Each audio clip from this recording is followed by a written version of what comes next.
नमस्कार दोस्तों, मैं विशाल नागर आपका अपने YouTube channel V an education में स्वागत करता हूं। दोस्तों, मैं अपने YouTube चैनल के माध्यम से आपको एमपीजी की सीरीज जो मध्य प्रदेश के किसी भी एग्ज़ाम के लिए अत्यंत महत्वपूर्ण है क्या का व्यापक रिवीजन करवा रहा हूं। दोस्तों, मैं वी एन एजुकेशन के माध्यम से आपको MP SI, MP police, MP patwari, specially MP PSC को ध्यान में रखकर प्रिपरेशन करवा रहा हूँ। दोस्तों, मध्य प्रदेश ज्योग्राफी जो एमपीपीएससी प्रीलिम्स की यूनिट 3 व एमपीपीएससी मेंस पेपर जो 1 होता है उसका खंडवा की यूनिट 3 को ध्यान में रखते हुए प्रिपरेशन करवा रहा हूँ। दोस्तों, तो चलिए आज का सेशन शुरू करते हैं। दोस्तों, आज का सेशन है मध्य प्रदेश का प्राकृतिक विभाजन। दोस्तों, मैंने इसको जो मेंस का पेपर 1 का पार्ट बी का जो यूनिट 3 है उसको ध्यान में रखते हुए बनाया है दोस्तों, 11 मार्क्स के हिसाब से। दोस्तों यह एक मॉडल आंसर है जो आपकी तैयारी को एक मार्गदर्शन देगा। चलिए दोस्तों शुरू करते हैं आज का सेशन जो मध्य प्रदेश का प्राकृतिक विभाजन से रिलेटेड है। चलिए दोस्तों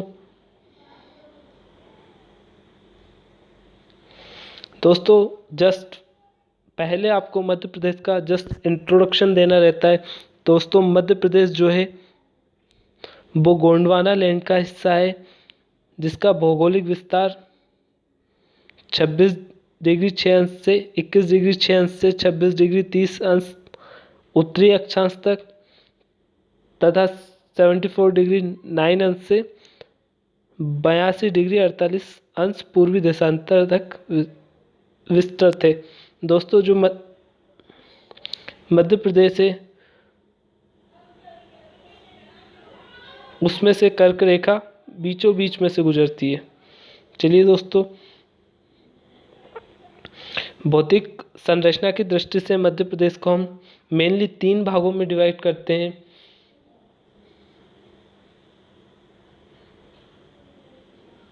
वो हैं मध्य उच्च प्रदेश, सतपुड़ा मैकाल श्रेणी और पूर्वी पठार। पूर्वी पठार जिसे बघेलखंड के नाम से भी जाना जाता है। दोस्तों, जो मध्य उच्च प्रदेश है उसे 5 भागों में फिर से डिवाइड करते हैं। ये 5 भाग है: मध्य भारत का पठार, बुंदेलखंड का पठार, रीवा पन्ना का पठार, मालवा का पठार और नर्मदा सोन घाटी। दोस्तों, वैसे मध्य प्रदेश को 7 भौगोलिक क्षेत्रों में बांटा जाता है जिनमें मध्य भारत का पठार, बुंदेलखंड का पठार, मालवा का पठार, रीवा पन्ना का पठार, नर्मदा सोन घाटी, पूर्वी पठार व सतपुड़ा मैकाल श्रेणी शामिल है। और मेनली मध्य प्रदेश को 3 भागों में डिवाइड किया जाता है जो है मध्य उच्च प्रदेश, सतपुड़ा मैकाल श्रेणी और पूर्वी पठार। चलिए दोस्तों, अब इनको विस्तृत में पढ़ते हैं आगे। दोस्तों, मैं उन महत्वपूर्ण की पॉइंट्स पर भी ध्यान दूंगा, आपको बताऊंगा जो मेंस की पेपर में आपको बहुत हेल्पफुल, बहुत मददगार रहेंगे। चलिए दोस्तों आगे बढ़ते हैं। दोस्तों, ये मध्य प्रदेश का मैप है जो आपको शो करता है मध्य प्रदेश के भौगोलिक विभाजन। दोस्तों, इसमें पहला पार्ट है जो मध्य उच्च प्रदेश है उसको हम 5 भागों में डिवाइड करते हैं। दोस्तों, पहले मैं वो 5 भाग आपको बता देता हूँ। दोस्तों, पहला है मध्य भारत का पठार जो नीमच, रतलाम से लेकर श्योपुर, भिंड, मुरैना आदि मेनली जिले रहते हैं। दोस्तों, ये मध्य प्रदेश का 10.7% भाग है। इसके बाद मालवा का पठार, यह मध्य प्रदेश का 28% भाग है तथा मध्य प्रदेश का सबसे बड़ा भौगोलिक क्षेत्र है। दोस्तों, यह लगभग विदिशा, कुछ पार्ट सागर, भोपाल, सीहोर आदि जिले का कुछ पोर्शन आता है और मेनली जिले सीहोर, इंदौर, शाजापुर, आगर मालवा, उज्जैन आदि मालवा क्षेत्र के प्रमुख जिले। दोस्तों, इसके बाद नर्मदा सोन घाटी। दोस्तों, इसके बाद जो नर्मदा प्रभा क्षेत्र में जो मेनली जिले आते हैं वो नर्मदा सोन घाटी का क्षेत्र बनाते हैं दोस्तों। यह मध्य प्रदेश का 26% भाग कवर करता है दोस्तों। इसके बाद बुंदेलखंड का पठार जो मध्य प्रदेश का 7.79% भाग कवर करता है। इसमें मेनली जिले छतरपुर, निमाड़ी, टीकमगढ़, सागर के कुछ पार्ट आदि और इधर ग्वालियर क्षेत्र शामिल है दोस्तों। इसके बाद रीवा पन्ना का पठार जो मध्य प्रदेश का 10.37% भाग है दोस्तों। इसके बाद बघेलखंड का पठार जो मध्य प्रदेश का 7% भाग कवर करता है। इसके बाद दोस्तों लास्ट है सतपुड़ा मैकाल श्रेणी जो मध्य प्रदेश का 11% भाग कवर करता है दोस्तों। ये सतपुड़ा मैकाल श्रेणी है। चलिए दोस्तों आगे बढ़ते हैं दोस्तों। जब भी आप मेंस के एग्ज़ाम में लिखेंगे तो यह डायग्राम आपके लिए की पॉइंट है जो एक ही डायग्राम में सारे फीचर्स मध्य प्रदेश का भौगोलिक विभाजन के बारे में बता देते हैं। चलिए दोस्तों आगे बढ़ते हैं।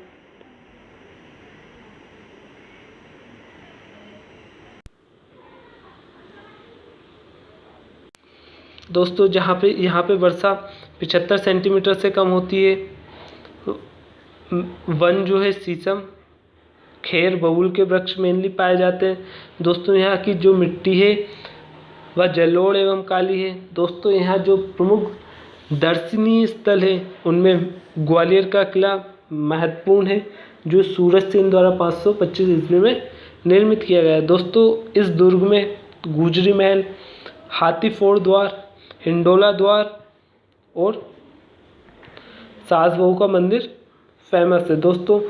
सन 1951 में मध्य भारत का पठार और मालवा को मिलाकर मध्य भारत प्रांत बनाया गया। वह सन 1956 में से राज्य पुनर्गठन आयोग की सिफारिश पर मध्य प्रदेश में मिला लिया गया दोस्तों। जब यह 1951 में मध्य भारत प्रांत बना तब इसके प्रमुख जीवाजी सिंधिया जी थे, जीवाजीराव सिंधिया दोस्तों। यह प्रीलिम्स के फैक्ट के हिसाब से बहुत अत्यंत महत्वपूर्ण क्वेश्चन है। चलिए दोस्तों आगे बढ़ते हैं दोस्तों। आगे दोस्तों जो मालवा का पठार जो मध्य उत्तर प्रदेश का भाग है दोस्तों। इसका उत्तरी अक्षांश 22 डिग्री 17 अंश से लेकर 25 डिग्री 8 अंश तक और पूर्वी देशांतर जो है 74 डिग्री से 79 डिग्री 25 अंश दोस्तों। मैं लास्ट में वीडियो के आपको एक मैपिंग करना है अक्षांशीय और देशांतरीय विस्तार लगभग अप्रोक्सीमेट में बता दूंगा जिससे आप कंफ्यूज नहीं होंगे दोस्तों। यह मध्य प्रदेश का पश्चिमी भाग है तथा यह लावा मिट्टी जो दक्कन ट्रैप चट्टानों से निर्मित है दोस्तों। यहाँ मेनली जो काली मिट्टी पाई जाती है दोस्तों। ये मध्य प्रदेश का 28.62% भाग है दोस्तों। इसके जो मेन ज़िले हैं मंदसौर है, राजगढ़ है, शाजापुर, आगर मालवा, सीहोर, विदिशा दोस्तों। जो मालवा का पठार है उसमें मध्य प्रदेश के 17 जिले पूर्ण व आंशिक रूप से मिले हुए हैं दोस्तों। जो नदियां हैं मालवा के पठार में काली सिंध, शिप्रा, पार्वती, चंबल व बेतवा मुख्य नदियां दोस्तों। वर्षा 75 से 125 सेंटीमीटर के मध्य होती है दोस्तों। जो मालवा के पठार की कुल भूमि है उसका 39 से 40% भाग यहाँ वन भूमि है। चलिए दोस्तों एक आपको जो भौगोलिक विभाजन है वो मुख्यतः इन्हीं बिंदुओं के आधार पर देना है। प्रमुख नदियाँ, उद्योग दोस्तों। जो मालवा के पठार है उसकी सर्वोच्च चोटी जो है दोस्तों सिगार चोटी है जिसकी जो हाइट है 881 मीटर है। और दूसरी सबसे बड़ी चोटी दोस्तों जानापाव पहाड़ी है महू के निकट जो चंबल नदी का उद्गम स्थल भी है दोस्तों।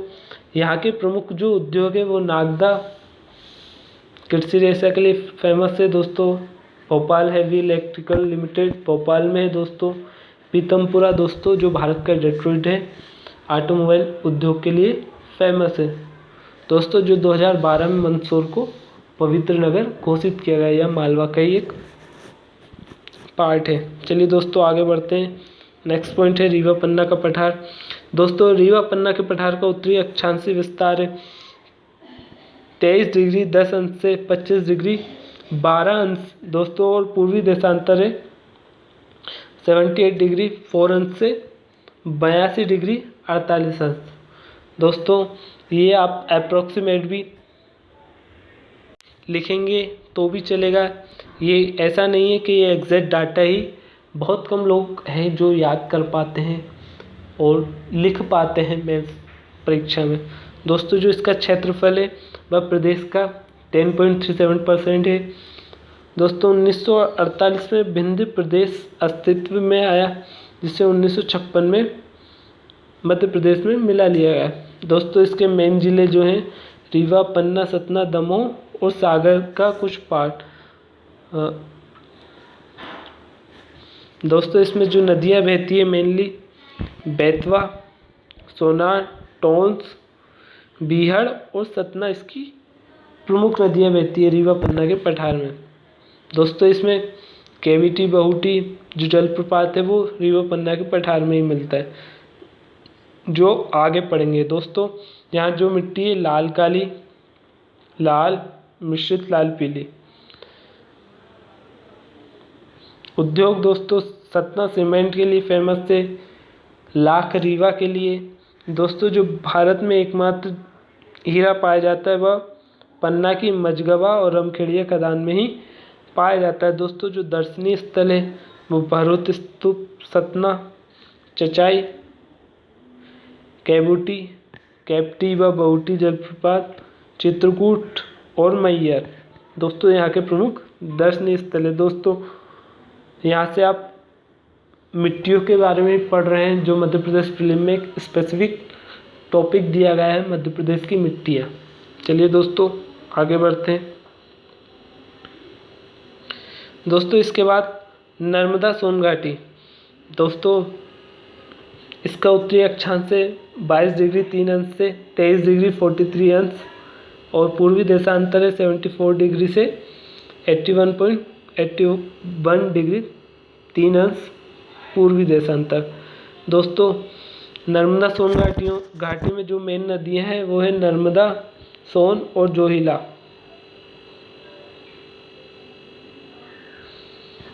दोस्तों नर्मदा नदी का जो 89.9% भाग है वह मध्य प्रदेश में, 8.5 भाग गुजरात में और 2.7 भाग महाराष्ट्र में बहता है। मतलब नर्मदा नदी इतना परसेंट भाग इन जिलों में बहती है। दोस्तों जो प्रमुख जलप्रपात है वो है कपिलधारा जलप्रपात, दुग्धधारा जलप्रपात, धुआंधार जलप्रपात जो जबलपुर में है भेड़ाघाट, मंदाता और दर्द जलप्रपात जो बड़वाह के निकट है आदि प्रमुख जलप्रपात है। दोस्तों मिट्टी जो है काली, गहरी काली और कंकरीली मिट्टी मेनली पाई जाती है। दोस्तों जो दर्शनीय स्थल है तिगवा मंदिर जबलपुर में जो गुप्तकालीन मंदिर है, रूपनाथ जो जबलपुर में अशोक का एक शिलालेख है। दोस्तों इसके बाद भेड़ाघाट जो धुआंधार जलप्रपात के लिए फेमस है जो जबलपुर के निकट है। दोस्तों वर्षा सर्वाधिक वर्षा यहीं होती है 70 से 140 सेंटीमीटर। दोस्तों मध्य प्रदेश की जो एवरेज रेनफॉल है वो 112 सेंटीमीटर है। चलिए दोस्तों वन जो है रीवा नर्मदा सोन घाटी के जो कुल क्षेत्रफल है उसके 25% भूमि पर वन क्षेत्रफल है। चलिए दोस्तों आगे बढ़ते हैं। दोस्तों बुंदेलखंड का पठार। दोस्तों इसका उत्तरी अक्षांश 24 डिग्री 06 अंश से लेकर 26 डिग्री 22 अंश तक और पूर्वी देशांतर 77 डिग्री 5 अंश से लेकर 80 डिग्री 20 अंश के मध्य बघेलखंड का पठार पाया जाता है, बुंदेलखंड का पठार पाया जाता है। तो दोस्तों बुंदेलखंड है वो। दोस्तों नदियाँ मेनली नदियाँ बेतवा जो रायसेन के कुमरा गांव से निकली है, दसान, केन प्रमुख नदियाँ हैं। प्रमुख जिले हैं जबलपुर, दतिया, टीकमगढ़, निवाड़ी, इसके अलावा ग्वालियर, शिवपुरी, ये जिले भी बुंदेलखंड के क्षेत्र में ही आते हैं। दोस्तों क्षेत्रफल है मध्य प्रदेश का 7.7% भाग क्षेत्रफल है। दोस्तों मेनली जो मिट्टी पाई जाती है वो काली, लाल, बालू और दोमट मिट्टी मेनली बुंदेलखंड क्षेत्र में पाई जाती है। दोस्तों जो पर्वत है यहाँ की सर्वोच्च चोटी है दोस्तों सिद्ध बाबा है, जो 1172 मीटर ऊंची है। दोस्तों जो दर्शनीय स्थल है वो है बुंदेला राजाओं के किले, सतखंडा महल दतिया में है, खजुराहो के सेव जैन वैष्णव मंदिर, चंदेरी किला जो कीर्तिपाल द्वारा निर्मित है। दोस्तों इसके अलावा हवा महल प्रमुख दर्शनीय स्थल है। दोस्तों खजुराहो के जो मंदिर है वो मेनली जैन स्थापत्य कला संबंधित है, जैन धर्म संबंधित है, जिनका निर्माण चंदेल राजाओं ने करवाया था। चलिए दोस्तों आगे बढ़ते हैं। दोस्तों मैं आपको कुछ इतिहास बता देता हूँ बुंदेलखंड के बारे में।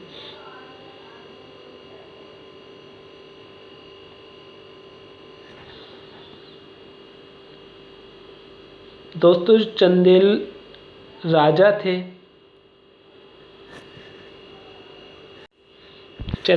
थे, दोस्तों वह गुर्जर प्रतिहार के बाद आए थे। दोस्तों कालिंजर व अजयगढ़ जो पन्ना में है के जो किले हैं मजबूत किले दोस्तों, और खजुराहो और महोबा के मंदिर का निर्माण का श्रेय जाता है तो चंदेल राजाओं को जाता है। दोस्तों चंदेलों ने महमूद गजनबी का फिर चौहानों का सामना किया। दोस्तों जो चंदेल थे वो पृथ्वीराज चौहान से हार गए थे 1183 ईस्वी में। फिर इसके बाद इस क्षेत्र में बुंदेलों का वर्चस्व हो गया। दोस्तों जो रुद्र प्रताप सिंह थे इन्होंने ओरछा को अपनी राजधानी बनाया 1531 में। दोस्तों छत्रसाल बुंदेला ने 1/3 हिस्सा पेशवा बाजीराव को दिया तथा जो वीर सिंह बुंदेला थे इन्होंने ही अबुल फजल की हत्या भी की थी। चलिए दोस्तों आगे बढ़ते हैं।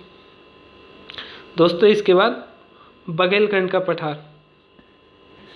दोस्तों इसका उत्तरी अक्षांश से 23 डिग्री 40 अंश से लेकर 24 डिग्री 35 अंश और दोस्तों पूर्वी देशांतर है 80 डिग्री 05 अंश से 82 डिग्री 48 अंश। दोस्तों यह मध्य प्रदेश के ये वाला क्षेत्र बघेलखंड का क्षेत्र कहलाता है। दोस्तों इसकी प्रमुख जिले हैं सिंगरौली, सीधी, शहडोल, अनूपपुर आदि मेन जिले हैं। दोस्तों इसमें से जो नदियाँ बहती है बघेलखंड के पठार में से सोन, टोंस, जोहिला आदि नदियाँ मेनली बहती हैं। दोस्तों मिट्टी लाल वालुई मिट्टी मिलती है यहाँ। दोस्तों जो दर्शनीय स्थल है बांधवगढ़ राष्ट्रीय उद्यान जो उमरिया में है। भाई बहावी बघेलखंड के पठार के अंतर्गत ही आता है। दोस्तों इसके अलावा अमरकंटक, नर्मदा, सोन आदि नदियों का उद्गम स्थल है। दोस्तों 16वीं सदी में यहाँ गुजरात के राजा व्याघ्रदेव का शासन हुआ, तभी से इसका नाम बघेलखंड पड़ा। चलिए दोस्तों आगे बढ़ते हैं। दोस्तों जो सतपुड़ा मेकाल श्रेणी है दोस्तों वह नर्मदा और ताप्ती नदियों के बीच का क्षेत्र है जो प्रदेश का 11% भाग है।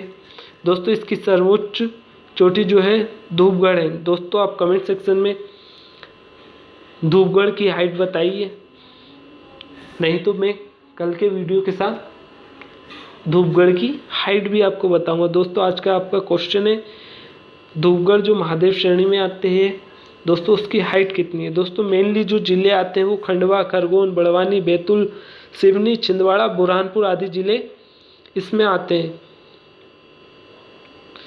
दोस्तों यहाँ की जो मिट्टी है वो छिछली काली, साधारण गहरी काली जो मेनली खरगोन और लाल और पीली सिवनी में पाई जाती है। दोस्तों जो उद्योग है वह मेनली आपको पता है कागज उद्योग नेपानगर में। इसके अलावा भी और उद्योग है लेकिन मेनली जो फिल्म्स के फैक्ट के हिसाब से आ सकता है वो कागज उद्योग नेपानगर। दोस्तों दर्शनीय स्थल आपको पता है पचमढ़ी जो एक हिल स्टेशन है, असीरगढ़ का किला जो बुरहानपुर में बादशाही किला और बीबी की मस्जिद। दोस्तों यह भी बुरहानपुर में। दोस्तों जो सतपुड़ा मैकाल सारणी है उसके 3 उप विभाजक हैं दोस्तों, जिनमें राजपीपला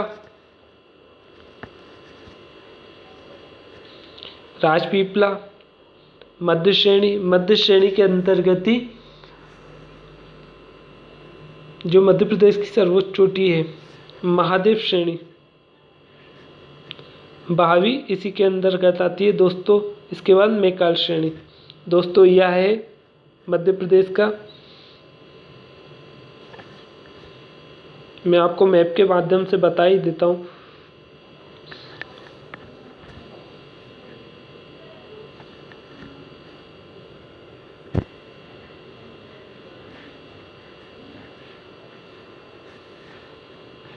दोस्तों इधर है जो है वो राजपीपला, देन मध्य श्रेणी, देन मैकाल श्रेणी। दोस्तों इसका क्रम भी पूछ सकते हैं मध्य प्रदेश प्रीलिम्स में, और मेंस के लिए तो यह है ही काफ़ी। दोस्तों आज का एक और क्वेश्चन, आपको कमेंट सेक्शन में राजपीपला की हाइट भी बतानी है कितनी है, और धूपगढ़ की हाइट जो मध्य सतपुड़ा मैकाल श्रेणी के मध्य श्रेणी का भाग है। चलिए दोस्तों आगे बढ़ते हैं। दोस्तों ये एक मैप है, इसमें काफ़ी क्लैरिफिकेशन मिलेगा आपको।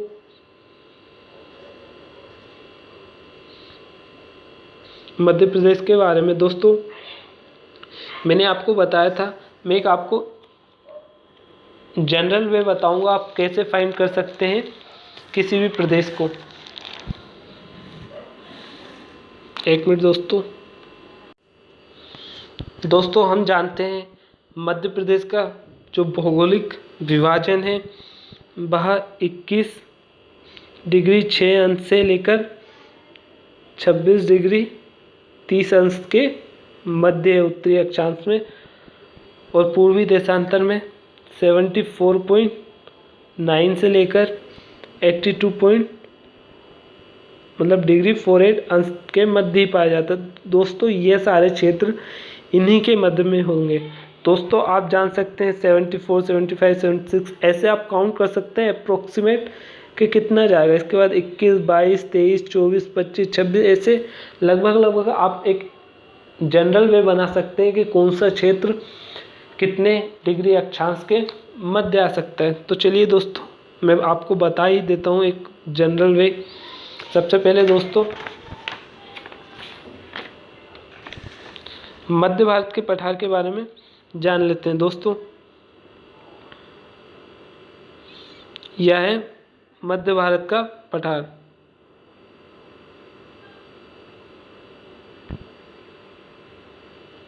दोस्तों यह है मध्य भारत का पठार। तो दोस्तों मैंने आपको बताया था कि लगभग ये 24 डिग्री से यहाँ से 24 डिग्री से 26-30 के मध्य होगा। और दोस्तों इस साइड यह लगभग बीच में है, तो 74 से 79 के मध्य होगा। इस तरह से आप जनरल वे बना ही सकते हैं कि कौन सा क्षेत्र कहाँ आएगा। दोस्तों आपको मैं एक और क्षेत्र बता ही देता हूँ, बघेलखंड का पठार। तो दोस्तों यह लगभग 23 डिग्री से 24.5 डिग्री या 35 के मध्य का क्षेत्र है। और दोस्तों इधर से यह 81 लगभग 81.5 से 82.48 तक लगभग आखिरी में सबसे लास्ट में बघेलखंड पाया जाता।